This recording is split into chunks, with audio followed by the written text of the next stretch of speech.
Faith over strength. Can you believe that a teenager defeated a giant and with only a sling and 5 stones?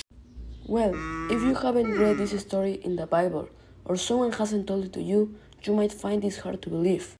But let me tell you that a long time ago, well, maybe not that long ago. Well, in those times and until now, the Israelites and the Philistines did not get along at all, and they were also at war. But this time the Philistines had an ace up their sleeve, and that was a giant named Goliath, and he was 2 meters tall. Wow! Amazing! And one day Goliath came out to challenge the Israelites and said, "Choose a man to fight me. If he defeats me, we will be his servants. But if I win and kill him, you will be our slaves." But nobody of the Israelites wanted to fight him because they were afraid of him. And early and late Goliath came out to challenge the Israelites, and so on for 40 days. And he is David, son of Jesse of the tribe of Judah, the younger brother and shepherd of sheep.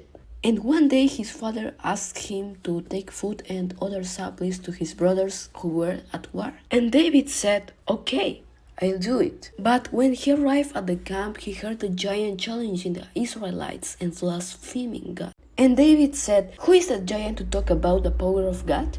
I have to defeat him." But his brother Eliah found him, and he wanted David to return to take care of the flock, because it was dangerous there. Then King Saul found him, and David convinced him to fight Goliath. But first, he had to put on armor. But since his armor didn't fit him, he decided to go with just his sling and 5 stones.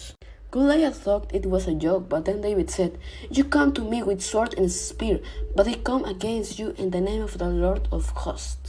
"You've already made me be angry," said Goliath, and threw a spear at David.